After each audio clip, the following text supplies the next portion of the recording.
I don't know if this is escalation, but it certainly feels like things are getting dangerous, and to the point where, I think my move out of the cities is justified. It's funny because you can simplify it, and I was accused of fleeing the Philadelphia area for being scared of Antifa, which is over and dramatic simplification. I'm not worried about Antifa. I am worried about unrest in general, but more importantly, societal breakdown. I'm not saying it's going to happen. I'm not saying it's even a 1% chance. I'm just saying, you know what? I want to be outside. I want to be in the middle of nowhere. I don't want to deal with the ridiculous lockdowns. I want to be able to go out to eat. I'm going to go to the middle of nowhere and just have my own space. It makes a whole lot of sense. But what we're seeing out of Portland is freaky. And I think it's a good example of why you guys need to get out of cities. In the story from RT, Russia Today, they say, armed standoff at Portland protest turns into scuffle after motorist and volunteer security aim guns at each other. Oh, let's break this down. First, let me just say, I'm not a big fan of Russia Today. I don't want to use this source. But they're the only source that I could find reporting on what happened. Now, I do have the statement from the Portland Police Bureau talking about what happened, and we'll pull that up. But we actually have an article with videos.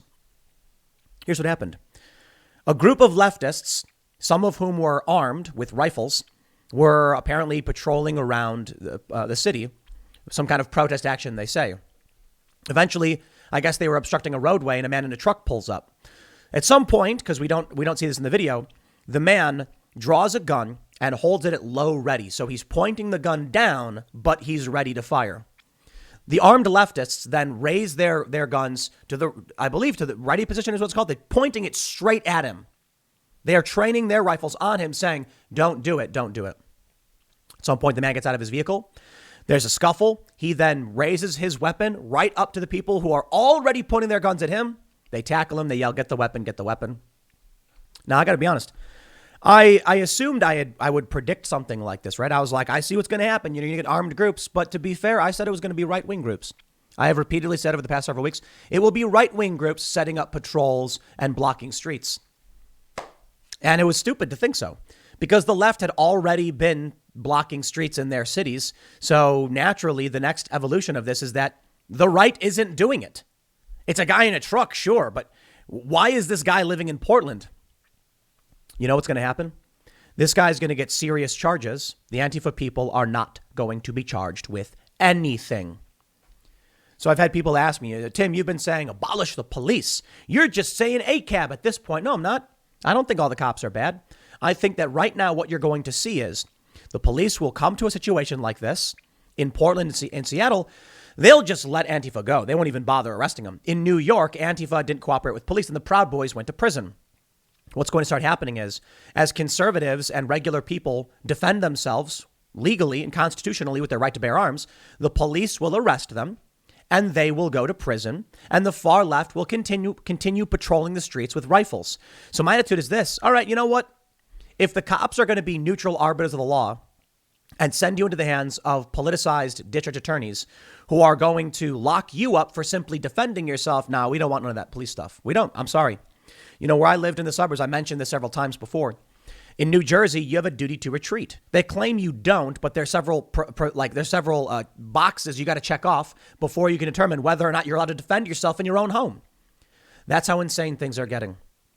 And like I said, there will come a time when you live in one of these cities, Portland, Seattle, or New York or Chicago, and the mob will show up to your home, sometimes maybe even for it's the wrong house.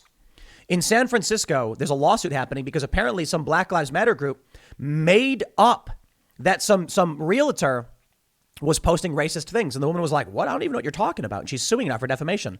But those lies will get people to show up to your home and threaten you. And then what do you think is going to happen when there's 50 people armed outside your house screaming, threatening you? Who do you think the cops will arrest? Do you think the cops will come in and be like, we got to arrest all of these 50 people? Or do you think they're going to be like, yeah, arrest the one guy in his home? We've already seen what happens.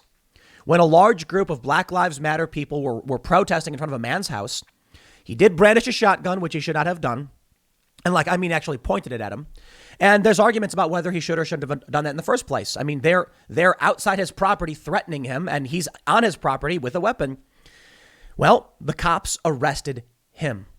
This is in Wisconsin. I don't know what the rules are in Wisconsin about defending yourself on your own property. But out in West Virginia, you can actually, I'm pretty sure, don't take legal, it's not legal advice or anything, but I'm pretty sure I read that you can actually use lethal force to stop someone from entering your property, which is pretty crazy. In New Jersey, if someone breaks into your house and you can walk out the back door and leave, you have to. Even if that means they're going to ransack your property, steal your guns, and you're out in your underwear in the middle of an alley. If you decide to stay in your house, arguing that it was not safe for me to flee, so I must stay in my home, you'll then have to justify it after you're arrested and charged with the shooting of whoever broke into your house. Do you want to live in a place like that? I know I don't. I already had someone try to break into my house, and they said, yeah, you should get a gun. And then I looked it up, and I was like, are you nuts? You know what happens if someone breaks into my house and I don't flee? I get to go to prison? Screw that. I'm out. No, so now I'm in an area where I have those rights. But this is what I'm worried about, what's going to happen. The left has been escalating. They keep doing these things. Seemingly nothing happens. Oh, but hold on. We do have one story. 19-year-old accused of setting fire to Portland Police Union building now faces federal arson charge. Okay. All right. Well, I guess if you attack the cops, you'll actually get charged. But if you're a regular person, the police will not hesitate to arrest you and make you the villain. Now, I don't necessarily want to use the RT source, but let me read to you what the police have said happened. Confrontations between people in a crowd blocking traffic and motorists, those streets. What? They say on May 5th at about 12:12 p.m., Portland police were dispatched the report. I mean, wow, who wrote this? Of a pedestrian struck by a car near North Interstate Avenue. As officers arrived, they did not find any pedestrians who claimed to have been struck. The large group had moved away, still walking in nearby streets, some openly carrying firearms. Now, you're allowed to do that. 100% you're allowed to do that. Officers remained in the area, searching for anyone who may have been injured and to collect evidence and information. Additional calls came in from people who had been driving vehicles in the area who were blocked by the crowd in the street. One person said people in the crowd broke out their vehicle windows, damaged tires, and sprayed them with some kind of irritant near North Interstate Avenue and North Killingsworth Street. A person in another vehicle blocked by the crowd near North Alberta Street and North Michigan Avenue got into a dispute with people who surrounded him and took a firearm from him as well as tools and keys. Portland police attempted to collect as many statements as possible from those involved.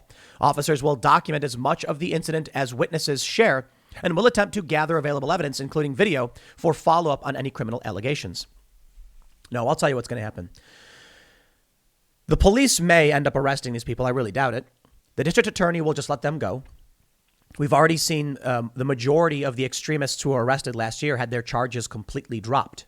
Now, for those that actually attacked the police buildings, they're the ones that are actually going to face charges. They say one person was transported by ambulance to the hospital following one of the altercations. They want to mention if anybody has any tips, there's a reward. I'm just going to say it right now, man. If you still live in Portland, you are insane. I don't care. If it were me, I would literally just get in my car and drive. I know a lot of people are saying Portland's not all that bad. It's not really like that. You don't know where you will be when you're driving down the street and an armed group is blocking the roads. It keeps happening. Okay, fine. The fire ain't that bad, you say. The fire is only in the garage. I'm in the other part of the house. I ain't got to worry about it. Well, I'll tell you this. If I was in a big house and the garage caught fire, and it wasn't that big, but the house was burning and I knew I couldn't put the fire out. We tried, it didn't work. I would use what little time to just grab a backpack or something. You know, they say you're not supposed to do this. Here, it depends, okay? If I knew the fire was spreading, I'd make sure everybody was safe. Everybody get out, there's a fire, it's coming. I'd grab a backpack, maybe some shoes. Shoes are important. And then I'd, do what I can without risking my safety. And then I'd get out. And then you hope that eventually the fire gets put out, but it very, very well may engulf your entire home. Right now, there are people staying in Portland as this keeps happening. I really thought it was going to be right-wing groups, doing patrols. It's left-wing groups. I shouldn't be surprised. To be fair, I thought it was going to be right-wing groups in like smaller towns, but I guess they don't have to deal with this for the most part. The feds will have no problem coming to Alaska and arresting a woman or raiding a woman's home because some airline accused her of doing something she didn't do. Regular people will sit back and do nothing about it, and the far left will continue to escalate their tactics, and they will not be stopped. I have to wonder if the people in law enforcement, so long as these extremists aren't attacking their buildings, want them to do it. What are you going to do about it? You see what Joe Biden's pushing. I mean, I wouldn't call it necessarily far left, but it's like a left authoritarian push. And people say it's not really left. Well, okay, fine. Maybe it's like centrist authoritarian, because they certainly don't want a total command economy, but they're certainly not, capitalists or, by any stretch of the imagination. It's just about authoritarianism and this expansion. You will be in your city, for those of you who live in these areas. And the police will not be able to stop the armed groups that are marching around doing these things. Now, they're allowed to have guns, but they're not allowed to block the road, smash out windows, and attack people. But that's what they're doing. They smashed out car windows and sprayed people. Why? They were blocking the street. It's their street, I guess. Antifa, these far leftists, have more control over the streets of Portland than the police do. It's true. Because the police can't seem to stop them, and they do whatever they want. Police actually have some constraint. The cops are constrained by the government. Antifa's not. The ones who attack the police and the government, sure. But the ones who are attacking regular people are essentially being given carte blanche. So now you will be in Portland. You will be in like this guy in Austin. A dude with a rifle in one of these extremist groups walks up to a car, and the guy in the car shoots him. It's only a matter of time before it comes to your city. If you want to stick around and wait to see what happens, all right, you're free to do so. I got no beef if you know what you're getting yourself into and you choose to do it. All right. So if you're living in Portland and you're a cop or you're a regular person, if you're a cop still working on the force and you're like, no, I want to be here. It's like, okay, I respect your decision to stand in a burning building. I got no issue with that. I believe people should be able to choose to do what they want to do. But you're not going to get any help from me or sympathy when you then start screaming, help, help, the building's on fire, just like Antifa. When they go around doing this insanity, protesting cops and smashing windows, and then as soon as they get confronted and they're in the weakened position, they say, help, help, call 911. That's what we're seeing in Seattle. People hanging out in the Chaz and some guy died. He got shot and killed. And the paramedics and the police could not get in because, well, it was an autonomous zone with armed guards. Now the city's being sued for not going in anyway. You can't win. If you want to live this way, it's entirely up to you, but the escalation doesn't stop here. There's a really, really creepy story coming out due to January 6th. Check out this story. This is from the Daily Mail. They say, Utah man accused of assaulting cops at Capitol Siege tells judge to come F with me during Zoom call, as the FBI say they are still looking for the worst of the rioters despite 440 being charged. Here's what the law enforcement is doing. Here's what cops will be doing. I assure you the police will do everything in their power to assist the feds as they go after random people who were just in D.C. at the time on January 6th. This woman in Alaska had her door kicked in, apparently. They searched her home. She didn't even go in the building. They found photos of another woman who was like another middle-aged woman wearing different clothes. And they're like, that must be her, because someone called in and said it was. It wasn't. At least it appears. The photos, it would be really ridiculous if the woman changed her clothes and then went into the building. I don't think so. The feds, the police, they will come and arrest you. You know, that we had that woman in, was it Albert Lee is the name of the place? It's south of Minneapolis. And she wanted to sell coffee and wine. Sorry, that's a violation of the COVID lockdown. So they came and they arrested her. Meanwhile, the far leftists are escalating in their tactics and doing crazy things. Now, I want to show you the scariest thing about this. Actually, I don't think I can show you. I'll just tell you. This guy, Landon Kenneth Copeland. Let me read what some of you said to give you context. They say Landon Kenneth Copeland, 33, invited his mother and several of his friends to view his court hearing before his repeated bizarre outbursts. Bizarre isn't the appropriate word. The right word might be extreme, but they say a bewildered court administrator continually tried to mute his microphone. Before his hearing even began, Copeland was seen shouting and interrupting while other accused rioters appeared before the judge. Copeland's hearing comes as the FBI said they are still after the worst of the worst, 4 months into the investigation and prosecution of alleged rioters. More than 440 people, including Copeland, have been charged with taking part in the violence. Nearly 90% of the alleged Capitol rioters were arrested, in part because of photos and videos they posted to their own social media accounts. Copeland himself made comments on Facebook as recently as April 28th, in which he allegedly urged others to return to the Capitol with guns. And there it is. In a Facebook post, he said that man, I got to be careful here because this is where things are getting crazy. He said the next time they show up, once they can, they're going to have guns. And I don't think he's wrong. I don't think it will be him, though. I think he'll be in prison. But there's a lot of other people who didn't go to D.C. There's a lot of people who are on edge, ready to explode.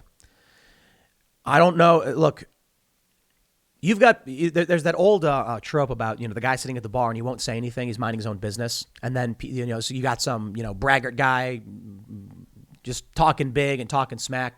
And the guy tries to leave. And they say, don't mess with the quiet ones. And then the quiet guy ends up beating the crap out of the dude who's instigating. It's like let sleeping dogs lie is the old saying. But the government isn't doing that. The government, various functions of it, and, state police, local police. What do we see in New York? Bill de Blasio illegally paints a giant Black Lives Matter mural, a communist political slogan. And I'm not exaggerating when I say communist. The founders say they are Marxists. They are communists. They use the red salute. It's a communist symbol. He takes public money to paint it. He then gets 27 police officers to lick his feet groveling like little losers and defend it. Defend the corruption. State police then come down and block off a guy's bar in Staten Island because he was serving drinks for free, mind you, because of lockdowns. The police and the government are not working for you anymore. Now, the cops might be like, dude, I'm just enforcing the law. It's like, yeah, the law of corrupt Democrats who are stealing money and who are destroying the foundations of this country. I'll put it that way. I won't get into crazy specifics. But they continually do it, and they're only able to do it because law enforcement protect them. That's a fact. Imagine what would happen to these district attorneys if the cops said, we're no longer going to respond. And it's starting to happen. It's funny because the left keeps saying abolish the police. I don't think they realize what will happen when the sleeping dogs are forced to wake up. What's scary here with this Utah man is he's saying he wants people to go back to the Capitol, and he said it's going to end with the government going after, killing its own people. That's what he said. This rhetoric is some of the most extreme I've seen from someone on the right in, I don't know, ever. Of course, the left will argue that some of these extremists, mass tragic events were right wing, but like lone wolf lunatics is not what I'm worried about. They're crazy people do crazy things. We had an Antifa guy go and shoot up a bar as well. We had the Antifa guy go and shoot, some politicians. I'll admit, though, I think it's fair to say that there are more right wing driven people who go nuts. But in terms of organized conservatives, in terms of actual protests where you'll see Trump supporters and hundreds of regular people, we don't hear this kind of rhetoric. And we're starting to now. And this is where I think, this I would say I kind of predicted. Now this is where it gets freaky. The left is going to keep doing what they're doing. The police are going to keep arresting people, and the DAs will make sure it's only the right wing that gets sent to prison. The right is then going to keep cheering on the police. Okay. So people say, like, Tim, why don't you stay where you lived and, vote and fight back in the political system to repair things? I'll tell you why. Because I'm watching the police target small businesses. I'm watching the police go after regular working class people. I'm watching the police let the far left do their thing. I'm watching the police be completely overwhelmed by far left extremists and the district attorneys doing nothing to stop these rioters and these terrorists. And then you expect me to stay in the city thinking that any one of these conservatives or cops would have my back? I'm sorry. If you think that's true, you are wrong. I don't think so. In some areas, but you need to have a community and you need to be responsible for yourself. And that's what I decided. I lived in this area. I cast my ballot. I watched how everyone voted and then said, all right, that's it. It's official. We're not going to head back into that area. We had gotten away from the city for the duration of the election for the most part. And then upon seeing the results, I'm like, situation's clear. People want the defunding of police. And while they're doing that, the cops will still gleefully arrest you if you try to defend yourself. What am I supposed to do in New Jersey, in the Philadelphia suburbs on the other side of the river, where I have people threatening my life, people trying to break into my home, and I am told in no uncertain terms, the police officers with a smile on their face will arrest me if I try to defend myself in my own home. Now, why would the cops do that? I don't know. Maybe they just don't care. So I'm sick of hearing these conservatives defending the police where for over the last year, we have seen exactly what's going on. Now, mind you, I do think we need law enforcement. Absolutely. I think cops should be more discerning in what they do. And often they are. I'm not saying they aren't. The problem is if you think that any one of these cops would protect your rights, you are wrong. We saw or actually not even that. Attila's Gym in New Jersey, only a few miles from where I lived. When they opened up in defiance of the lockdown, the police first came out and said, have a nice day. They refused to enforce any kind of restrictions, and everyone cheered. So they brought in outside city cops, another department, who, with a smile on their face, even arrested people and locked the building down. Really creepy things happened when police blocked off an alley, and then all of a sudden the gym flooded. What happens to Antifa? Nothing. The Proud Boys in New York were having an event. Gavin McInnes was speaking at the Republican Club or whatever. Hundreds, maybe even 1,000 far leftists are scattered around the building. As the Proud Boys were trying to leave, they would walk down a street and there would be Antifa goading them and yelling at them. And so many of these people would turn and try and find different ways to get away from this building. One guy actually got robbed. Antifa stole his backpack. I believe the thieves were caught. And the guy may have got his backpack back. I'm not sure. In one instance, Proud Boys said, all right, here we go. And they ran full speed charging at Antifa. A fight broke out and obviously Antifa lost. The cops took a statement and the Proud Boys with smiles on their faces said, thank you, officer, and told them everything that happened. And the cops with a smile on their face said, you guys are now under arrest for felony charges. Those Proud Boys are now in prison. The Antifa people, we don't know where they are. They said, we're not going to cooperate, and they left. The police may be neutral arbiters of the law, but if you keep playing this game, conservatives, if it's the house always wins. You think that you're placing a bet and you're going to win big. You're going to put $100 down on the pass line and think that you're going to come out on top. The house always wins. Some people might win, but I'll tell you one thing. Antifa, they're gaming the system. They know the rules. They're counting cards. You're playing blackjack against, and thinking that I'm going to win big. But the house, hey, we're neutral arbiters of the rules. But for some reason, Antifa keeps coming up. They keep coming up. They keep getting more press. They keep getting more access. They keep doing things like this. Nothing changes. See, they're counting cards. They're manipulating the system. And the dealer, a.k.a. the police, is just like, hey, don't look at me. I'm neutral. Sorry, you lose again. Sorry, you lose again. But they keep winning. And nothing's going to, and then you know what happens? The funny part is the Proud Boy sitting at that table, the conservative sitting at the table says, okay, I'm going to start counting cards. They go, hey, don't you do that. We'll kick you out. But Antifa's counting cards. Yeah, well, So keep supporting it. That's why I got out of the city. If the left wants the police gone and they're the ones threatening me and the right says we support the police and the police tell me I'm not allowed to defend myself, I'm like, all right, screw y'all. I'm out. I don't know about the rest of you, but living in a big blue urban center doesn't sound like a good idea to me. I'll leave it there. Next segment's coming up at 1 p.m. on this channel. Thanks for hanging out, and I will see you then.